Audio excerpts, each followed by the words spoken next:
So we're going to get into a pretty big message here. And I hope you guys stay to the end. I appreciate all my true supporters out here. People who see what I'm going through as something that I have the right to come out and say. A, and B, it's been a long-standing crime. So we're going to unpack some of the things here with the demonic oppression. Not only the things that it does, but the things that it prevents in a person's life. And it's just a difference between a demonic possession versus a demonic oppression, because the oppressed are fighting the demonic possessed. And so we're going to get into it and break it down, because it speaks to not only my heart's work, but it's going to speak directly to the heart itself. And we're in a spiritual battle here. So on the foregrounds of what I've been putting out here, I've been trying to reach breakthrough, and especially against these demonic forces. Sure, and this is just when someone texts me, right? But of course that's the case. I wish I could stream my life. It'd be a lot easier in some circumstances. I mean, I would still probably want to create. It's just that the injustices here have been just so real and raw, and when my case is being overlooked in search of that justice, it's just necessary that I come out here to speak in general. So I hope that you guys don't mind. I'm gonna smoke, and if you guys want to light up a cigarette near a smoker, now would be the time.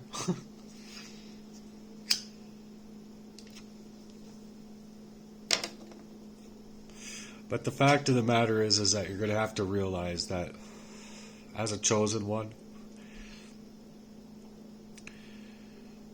or just someone that's seeking their original light in Jesus Christ, you're not going to be liked. You're not going to fit in, and you don't have to. It's nice to have friends. It's nice to have people in your circle, but you don't want people in your circle that are moving about this way to make sure that you're down. Make sure that you're down and out. And make sure that you just don't have any real friends. A lot of my friends and people that have reached out to me that have hearts have been predetermined into places of their own life. And so this is why I'm coming out here to break it down for people, because I don't know, especially against these demonic oppressions and the injustice that I'm speaking about, when it's being overlooked and you're being gaslit and you're being targeted, when the case that you're coming out with is real, it's raw, it's righteous, and it's necessary, or it's rightly so for you to be able to come out here and say what's on your mind. So I might be looking down a lot. I have my notes. I put together a lot of work here for this video, so this is going to be very packed full of what I've been dealing with and some of the things that I've been working on. So I hope that I can keep you here till the end, because it means a whole lot to me with what I got going on. And in all honesty, I'm just trying to grow up and out from the abuses that I've been heavily inflicted with and all of my life. If you're new here, please go back and a lot of my work before, and try and support me in my work before, because there's a lot that I've been putting out.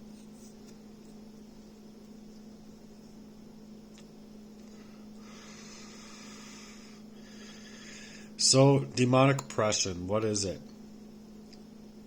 Well, obviously you know you're being oppressed, you're being targeted, but the spiritual assault that it takes is against a person's mind, it's against a person's body, and against a person's spirit and destiny. It's not it's not a possession. That's one thing that has to be defined, where a demon literally controls somebody's entirety to work in the evil. and to work as the demon would like you to work in. But this is oppression. It's the external and internal pressures that are meant to drain your energies, confuse your thoughts, create mishaps of misfortune, just direct sabotage. It's going to infiltrate your data, or it can infiltrate your data, but with poisons it's going to infiltrate your mind and your ability to reason through things and see things as they are. They can also instill a lot of fear and work on creating a despair so that they can, paint, as I say, to paint up the character of what would benefit them in their crimes against you. But they are crimes, and these crimes are going to delay your relationships, any kind of financial help as they can try. They control your page. They control your information. Anything that you're trying to do within your life, it's about being gang stalked, and this stuff is very real. It's very systemic and it's very abusive. So it's gonna make it seem, at least, that your blessings are delayed. But a lot of times God can work through these things, and I wholeheartedly believe in having the faith in God and having trust in God always. And initially they're going to be trying to portray to others to view you through a distorted lens, and oftentimes it can work. It can work in the sentiment of people working in that way. They'll say certain things or put in little earpieces inside of other people's minds about a person, and it's just going to get you to either turn away from that person or get you as well to discredit them, and even worse, work against you.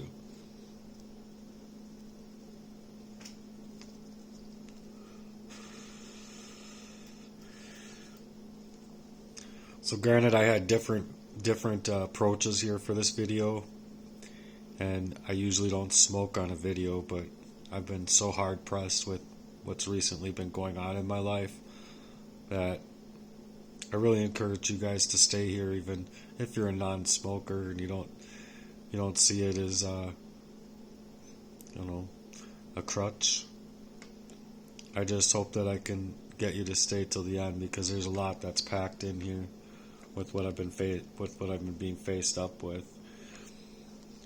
This invisible war that tries to make you give up on yourself before you could ever reach out for breakthrough, or even reach your inner self to discover what's happening to you, to then seek out your original light in Jesus Christ.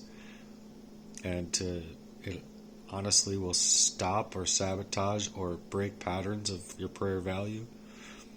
And you'll be going in prayer in different ways, if you know what I'm saying.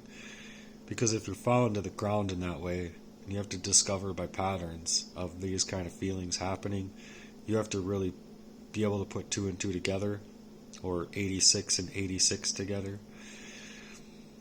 It depends on the person, it depends on where you're at, but oftentimes the demonic oppression will cause for your downfall.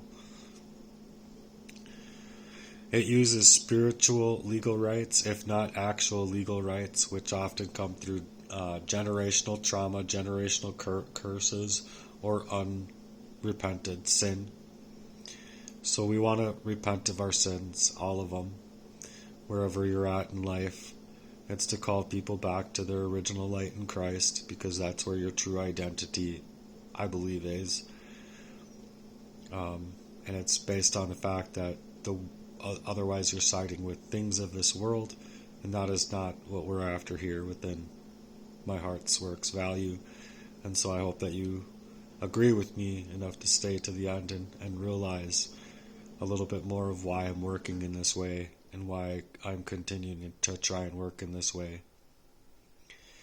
But they're going to create soul ties with certain narcissists or sociopaths or other abusers. Very unforgiving, very bitter, or they'll even create you to be bitter and have that unresolved bitterness and they'll be creating on it. They'll be crafting it. They'll be pushing you under in order to make you look as unstable as possible so that they can get their narratives met. And their narratives are often not very good ones. Like I said, they go to their drawing boards and they're drawing you up. And they're trying to draw you up and out of yourself, your origination, so that you can't realize your power in Christ. And you're powerful. You're very powerful. People don't understand their power with their words. They don't understand their power with their hearts as language, or I say hearts speak is the term I like. But the hearts as language works. It's just the inner emotional value that we're trying to take out here to create that stoicism type of feel, but also tie it in together with very real biblical gospels. And so we don't want to carry on with our life with unforgiveness. So we want to even be able to forgive those who hurt us, those who are against us, and not leave any room for any of that unresolved bitterness. Curses will be spoken over your life even from early childhood. You can deal with things like witchcraft, sorcery, and others where it's spiritual warfare and very much satanic ritual abuse. I talk too much to smoke on a video. But I'm really craving this cigarette at the same time, and I'm limited time here. So I hope that you can forgive me for smoking. I'm really trying hard not to smoke, you guys, and it's just been so hard with what I got going on that I hope that you can understand and stay.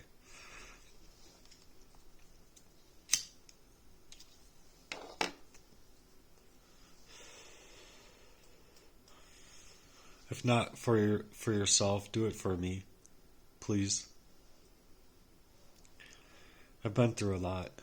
It's been poisoning, manipulation, and control, and very controlled tactics to control my life.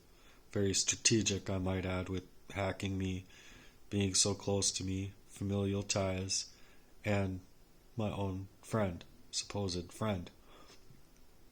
And so when I went out and got a lawnmower, for an example, and all of a sudden our lawnmowers are seeming to work in the exact opposite way, I think it's pretty telling that, dropping me, I'd say probably about 3 weeks or a month or so after that were to happen, I realized very quickly then, not during the times that I was poised up, but I realized very quickly then that it's pretty obvious that they really thought I was not going to be able to get up that next day. Even calling my brother, it was really awful feeling, but it's a true energy that doesn't lie.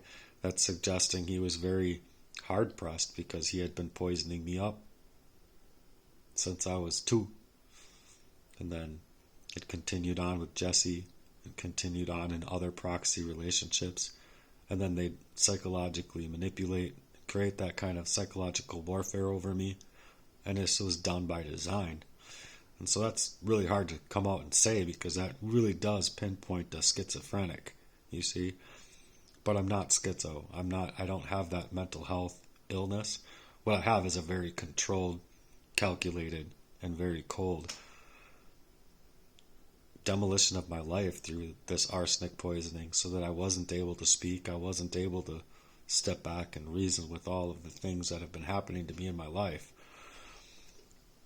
So it's been scary. It's been really hard. I remember being on a delivery. It was just a 20-ounce bottle of Sprite. And someone had came in, and it was very obvious timing, I guess, but they were far enough away from me that I was able to live through it, and they had followed me. All of a sudden, I'm pulling to the side of the road. I'm pulling off the highway, like calling 911, feeling like my consciousness was slipping completely out of me. They want to blame my not taking care of diabetes and things like that, but the diabetes is created by arsenic. and the heart palpitations, the lines that I would get in my fingers. And at a very young age, I would have and even I'd say about a year ago, I had what are those called? It's another symptom of arsenic abuse. All of the symptoms of arsenic abuse, though, I've been experiencing. Why can't I think of that? When you get a wart, you get warts, and you get them in weird places too. Like I've had warts where it's like I don't go out and mess with frogs or anything. Like that's not who I am. I'll take pictures of them, but I don't let them jump around on me or anything like that. I like taking pictures. I love photography. And I know that sometimes these things can happen naturally, but with what I've experienced was a reoccurring abuse where I kept having these experiences where I felt ghosted out of myself and very confused, frustrated. And it's like you have these bouts of rage then that you just can't explain because it's covert. You're not meant to see it. It's their secrets. Otherwise, my brothers would be here for me. My friend would be here for me. I'd have an actual support system, not some doppelganger crew that's trying to take control and take over my life. But it's their consciences coming out clean, if you ask me. And so their goals are always to pervert me and keep me in cycles, keep me in circles, so that I can't figure things out. And now that it's systematic, it's creating the poverty that I'm in. It's creating the devastation in my life, the heartbreak and confusion, the sickness, the rejection, all of it, and especially tiptoeing around my own ability to reach out for my better self. And it's like soul crushing type of stuff. So I'm going to go on to the next section here because I'm looking for breakthrough. I'm just going to say that in general. If you have anything to support me, I'm on Cash App. It's the money sign, Chase Your Dreams Today. They say I'm like internet panhandling. That's not the case. I'm just trying to get help for a very important crime that's happening to me. And it's a very important crime that's happening to me because it's been all of my life by these people. I mean, when I was 17, like two beers is going to act like, or even 5 beers or something like that is going to act like I've had a whole case to myself and I'm passed out behind the Denny's, and he's coming back there to wake me up. And this was just after he had pushed me in the street. I'm talking about Jesse Lee here. But he had pushed me in the street, backs on the fucking ground. Like, dude, that was no, like, friendly push, man. That had something behind it. Like, what the fuck is wrong with you, G? I'm, like, cleaning up his shoulders and shit, like, as if I knew he didn't care about me. But at that moment in time, if I had my thoughts with me and my actual thoughts with me, I wanted to move away from that man. It just kept happening to me. You keep getting wiped up all out of your skull, and then you don't really have anyone. So this is why the abused actually bring the information and go back to the abuser to bring them the information that they're after. So it's very Stockholm syndrome-y. If you know what Stockholm syndrome is, you're bringing back the information back to the abuser. Everything that they need, basically. So what does this look like on a practical level? You might experience opportunities slipping through your fingers, jobs, resources, sudden isolation, right during, after, or before this hardcore type of betrayal, like I've experienced. I explained to my girlfriend that I was a targeted individual. I told her everything that I was going through and that I was really trying to figure it out, And that's kind of why I moved out here. And so I really needed her to be my support. She promised me that she was, but then she was also not. And that was her secret. So when I was coming to find out these things, they really didn't want it. And that's when the abuse with arsenic got even worse, to where she was surprised I was even able to live through a lot that I've already lived through. But then some of the things that I think that she and my friend were doing to me, that told them, how in the world did he live through this? No. But you can see that somebody's conscience, like say my brother's for an example, poisoning me up all of his life, working in proxy with another, making sure that anyone that has a heart for me is predetermined to some level or dead, oftentimes dead, or rather taken care of and taken away from their ideas of caring for me would be going. But even my own son reaching out to me, I mean, how sad is that? But so just before anything good can happen, basically you'll experience these betrayals and these heart-wrenching, weird situations, and then it's just going to repeat that type of misfortune in your life, and they're not going to be matching your efforts. You're going to feel that. It's not going to be matching your stamina. It's not going to be matching who you are as a person, who you are as a character, and you'll be feeling completely misunderstood, discredited, or redirected even to be framed. And then that's what they're saying to you that you're doing. You're framing them. No, I'm just coming out here with my truth that I have every right to speak on based on just the simplest thing, like Jesse being 28 years involved in me in a friendship. You have no right to move about me in this way. And being that I was here figuring stuff out, I told him right away, like, I don't want, like, I don't want to move out here and make you think like I want to hang out all the time. I really want to get my life together, and then once I'm able to do that, and I got my girl, and I got things going for me in that sense, and I got my job, then we can hang out, have a bonfire, and like shit should be awesome, But that's just not the way it was going to be panning out because of his own conscience and because of other people's consciences working this way by proxy this whole entire time. So I basically feel like I was moved out here like a Bitcoin, because before here I was being helped by my brother in the sentiment of putting me on his credit to supposedly build my credit for this event. But it wasn't even his credit, it was his wife's credit, you see. And I believe that they did this because he was he was the perpetrator of the insurance fraud, which would have been my other brother suggesting that he had a job lined up for me as another driver position. And I'm like, I don't want that. Like, I was like, it seems to me like you're just not, these people aren't even trying to allow me to like move differently away from having to drive myself into the ground with the car that I was given.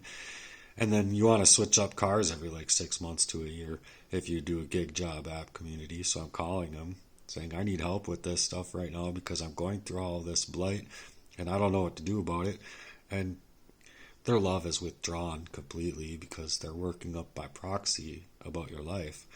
And so I even felt at one point that, I was on Meet Me or something like that, and I was personally talking with a certain somebody, and now that certain somebody I feel is with that certain somebody, if you feel what I'm saying. I guess I'm not trying to hurt anyone's feelings, but I really shouldn't care. But I honestly feel that his wife talked to me, and that by his hacking me, it's just so fucking disheartening, man. To even think that I'm trying to come out here online with this shit. But that's honestly what I feel, is that because of a long time ago having my phone hacked, my contacts doubled out of nowhere, I thought, is that really my own brother doing this to me? Just like the whole thing with all these other businesses? You see? Because it was all meant to draw my time and energy away from being able to work anything me. You see? Because no one ever wanted me to be able to work for myself in any fashion, not just work for myself, but just to be able to work at any job for myself, you see? And so if it was money to be made, or if it was time away to be able to figure these things out, that's exactly what these people didn't want. So in times that I did, and I did know that I wanted to move differently, well, it was right after that I would be being poisoned off, and I wouldn't know it anymore. Basically, I would be moving as if, Stockholm syndrome, like 3000 all over the place. Excuse me. So it's really weird misfortunes that don't match your efforts, as I've said.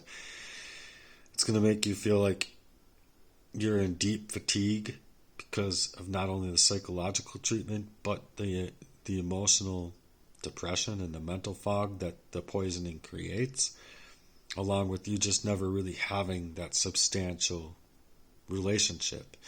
It's meant to show you that it's substantial on the exterior, but on the interior, it's not at all substantial. No one should be lying to you about their love. No one should be moving about their love in any kind of fashion. You shouldn't have to question it, is all I'm saying.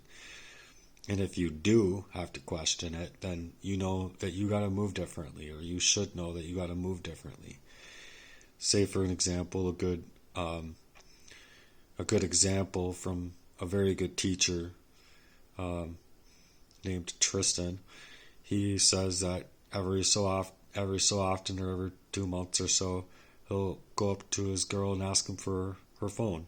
And if it comes to him unlocked, and he just whatever, and obviously there's nothing to hide, and give it right back. But if it's like, oh, I got to go to the bathroom quick, or I got to do this or that, or hands it to you locked, they don't want to give you the locked screen, see what's going on, that kind of thing.